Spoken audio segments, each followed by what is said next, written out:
Kimbo, Alléluia, Hosanna na Isaya. Kimbo, Alléluia, Hosanna na Isaya. Na rendez-vous ya Lola, kolokanisa kanga iwayo. Kimbo, Alléluia, Hosanna na Isaya. Mokolo yokozonga, kolokanisa basali nayo. Kimbo, Alléluia, Hosanna na Isaya. Oh, que Tata soit loué, que Tata, Alléluia, Alléluia, Allé, allé, allé, Alléluia, na Isaya, na Isaya. Kimbo, Alléluia, Hosanna na Isaya. Kimbo, Alléluia, Hosanna na Isaya.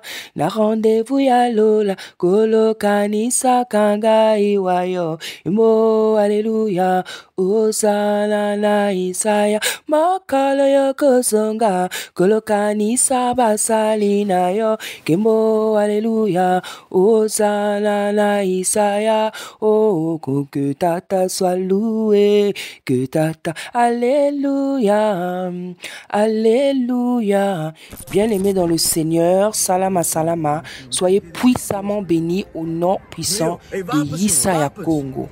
Voici, je vous mets cette petite vidéo que certains de vous ont certainement déjà vue. Voilà, le Seigneur nous a prévenus dans sa parole. Il nous a dit que toutes sortes d'événements, de catastrophes vont arriver. Des tremblements de terre, des guerres entre les nations, la famine. Et la Bible nous dit que ce ne sera que le début des douleurs. Voilà, donc voilà ce qui se passe ici. Et moi, je veux vous témoigner. Là où j'habite, il y a un magasin qui s'appelle U. Et dans ce magasin-là, voilà ce que j'ai constaté. Voilà ce qui se passe depuis plusieurs mois. En fait, ils sont en train de... J'ai compris par l'œil de l'esprit, avec la dose d'esprit que Tata nous a donnée. J'ai compris qu'en fait, ils sont en train de faire semblant d'arranger, de réaménager le magasin. Donc, ils sont en train de le faire plus beau, en fait. De faire plus beau le magasin pour vendre les articles plus chers. Je crois que nombreux de vous, vous avez déjà constaté comment les articles ont augmenté. Hein? Là où j'habite, le paquet d'œufs, il est passé de 3 € et quelques à 7 €. Voilà. Des jus que vous achetez à 1 €, c'est maintenant à 1,10 €. Donc, on voit que les choses ne font qu'augmenter. Les produits alimentaires ne font qu'augmenter. Et ce qui est terrible, depuis des années d'ailleurs, vous avez par exemple des choses, des aliments comme les chips ou le riz ou les pâtes ou bien beaucoup de produits comme ça qui sont dans des sachets ou dans des cartons, même la lessive en poudre là. Vous avez remarqué que depuis des années déjà, ces produits-là qu'on met dans des cartons ou dans des sachets ne sont qu'à la moitié du sachet. C'est-à-dire, c'est maintenant difficile à chaque fois de voir maintenant quelque chose qui remplit. Avant, quand on achetait le paquet de chips était complètement rempli. Avant, quand vous achetez, par exemple, un paquet de, je sais pas, de semoule, c'était complètement rempli. Hein, de Kellogg's, c'était complètement rempli.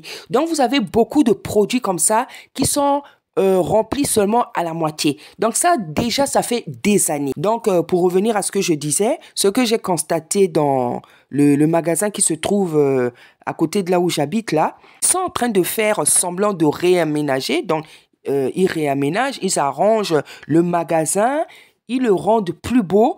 Et en fait, c'est pour vendre les articles plus chers. Voilà. Comme ça va vous donner, ça va devenir comme un petit Monoprix. Parce qu'à Monoprix, c'est vraiment le petit centre commercial des riches dans un quartier. Voilà, à Monoprix, les choses sont chères. À Monoprix, les choses sont chères. Et même, je crois que ces dernières années, ils ont même commencé à même diminuer les prix. Donc, en fait, ils arrangent le magasin, ils le rendent plus beau pour justifier le fait de vendre les aliments, les produits plus chers. Vous savez, quand vous rentrez dans un magasin, quand vous savez que c'est un magasin, par exemple, de riches, ou c'est un magasin de riches où les choses sont vraiment belles, les choses sont bien disposées, hein, ce sont des articles pas à prix bas qu'on vend, hein, c'est-à-dire des choses un peu chères.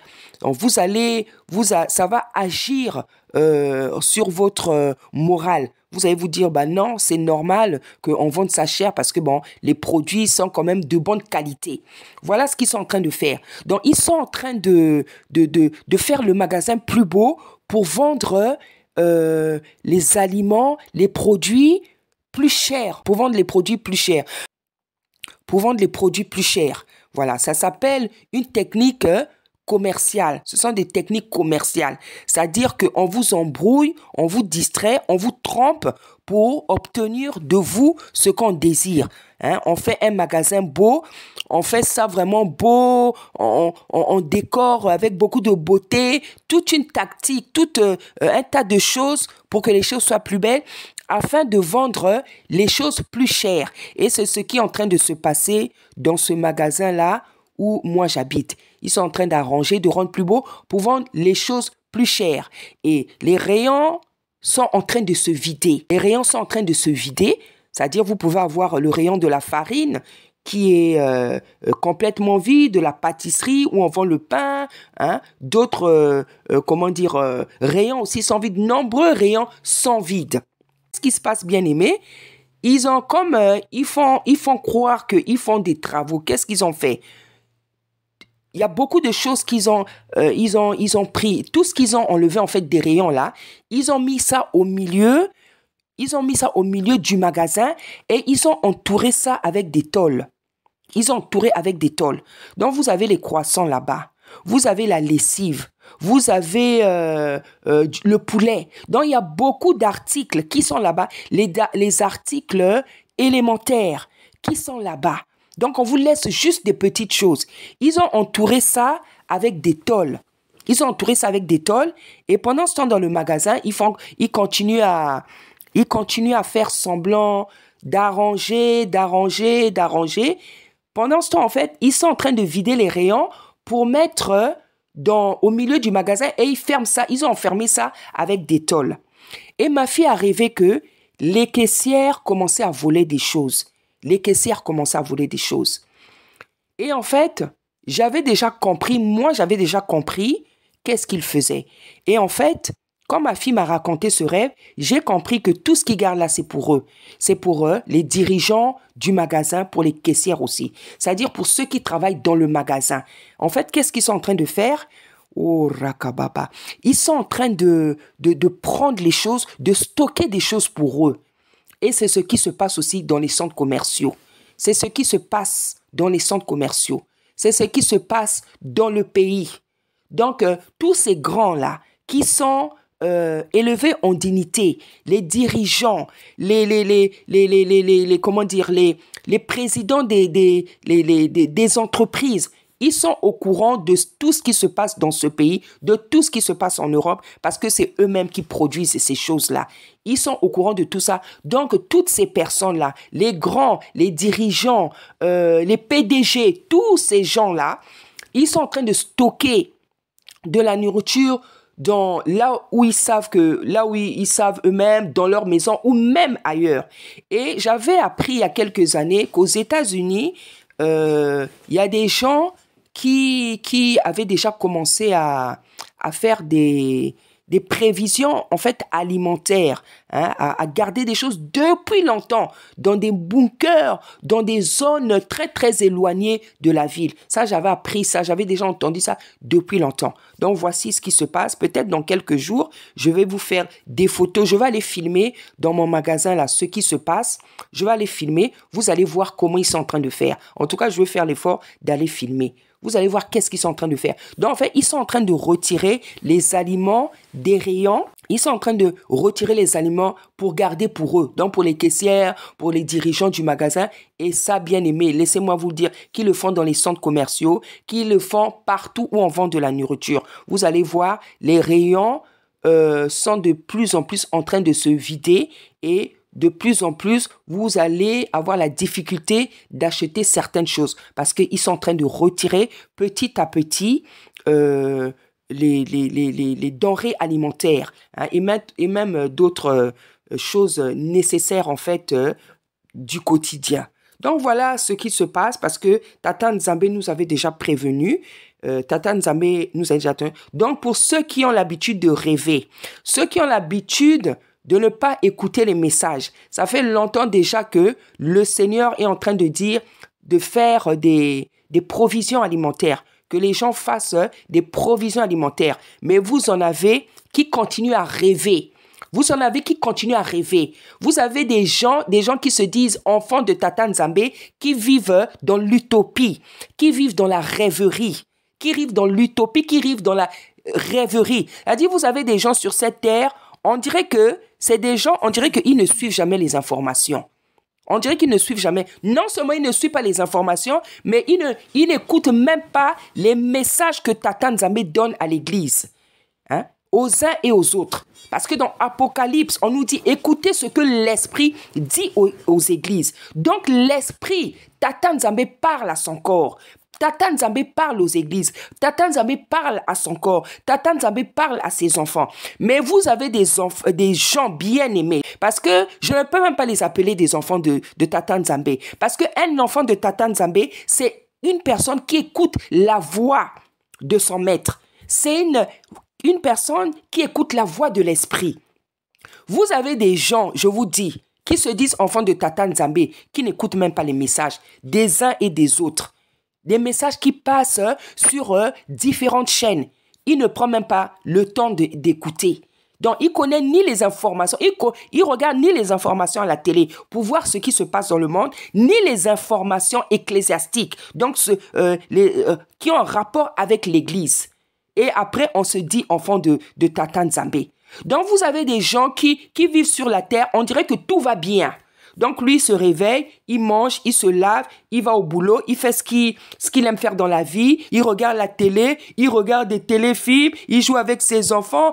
Voilà, nombreux, les vies qu'il mène. Hein? Ils font des voyages, ils pensent à faire tel voyage dans une année, voilà. Alors que le monde est en train de brûler, là. Le monde est en train de brûler. En Afrique, ça va pas. En Afrique, il y a des guerres qui se préparent. Hein? Nous avons en Europe ici certains pays qui seront bombardés. Donc voilà, beaucoup de choses comme ça, la catastrophe, l'abomination dans l'église. Mais vous avez des gens qui sont là en train de rêver sur la terre, en train de rêver comme si tout va bien, alors que nous voyons les signes de la fin des temps. Vous avez des gens qui rêvent. Hein? Je vais aller en vacances là-bas. Je vais faire cela. Je rêve. C'est pour ça que le Seigneur a dit dans sa parole, dites si Tata Nzambe le veut. Quand tu veux faire quelque chose, dis si Tata Nzambe le veut. Ne dis pas demain je ferai ceci. Demain pas. Parce que demain, c'est Tata Nzambe qui contrôle ça. C'est Tata Nzambe qui contrôle ça. Le futur, l'avenir, le lendemain de quelqu'un, c'est dans la main de Tata Nzambe. Nos vies sont dans sa main. Donc, il faut arrêter de vivre comme si tout allait bien sur la terre. Les choses sont gâtées depuis longtemps. Les choses sont gâtées. Les choses ne vont plus bien. Mais vous avez des gens qui continuent à rêver. Les gens qui entendent les messages tous les jours. Les gens à qui on donne des messages. Hein? Par exemple, le message du dépouillement. Arrêtez les mèches. Arrêtez le maquillage. Arrêtez les pantalons. Arrêtez ceci là. Mais vous avez des femmes qui continuent. Des servantes parce qu'elles pensent qu'elles vont allez au ciel comme ça. Détrompez-vous. Détrompez-vous. Tata Nzambe, il est Tata Nzambe. Il ne va jamais changer. Sa parole dit qu'il est le même hier, aujourd'hui et éternellement. Tu auras beau boucher les oreilles. Tu auras beau même être énervé quand je prêche ce message. C'est pas mon problème. Moi, ce que je prêche, c'est pas des choses que moi-même j'ai créées, c'est des choses qui viennent de la Bible. La Bible nous dit que la femme doit s'habiller décemment. La Bible nous dit que la femme, pour servir Tata Nzambe, Nzambé, elle doit mettre le voile, elle doit couvrir sa tête. La Bible dit beaucoup de choses que vous refusez de pratiquer parce que vous pensez que quand vous avez reçu des dons,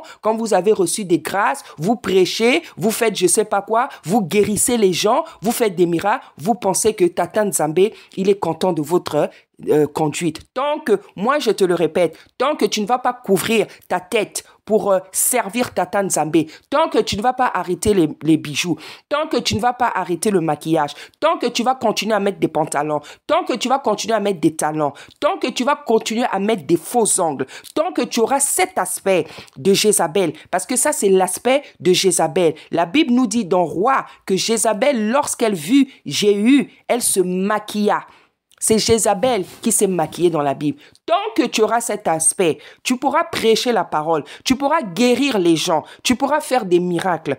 Tata Nzambé, il aura toujours dans son cœur quelque chose qui te reproche et avec ces choses-là, tous ces artifices que tu as dans ta vie et dans ton corps, tu ne vas jamais hériter du royaume des cieux. Voilà le message avec lequel je suis venu, bien-aimé dans le Seigneur. Nous ne sommes pas là pour faire plaisir aux gens. Nous ne sommes pas là pour faire plaisir aux gens. Nous avons été suscités. Le Seigneur nous a suscités sur la terre pour venir dire la vérité. Et la vérité, nous allons la prêcher. Qu'on nous aime, qu'on nous aime pas, nous allons prêcher la vérité. Nous allons prêcher la vérité. Voilà. Soyez bénis, bien-aimés dans le Seigneur. Au nom puissant d'Isaïe.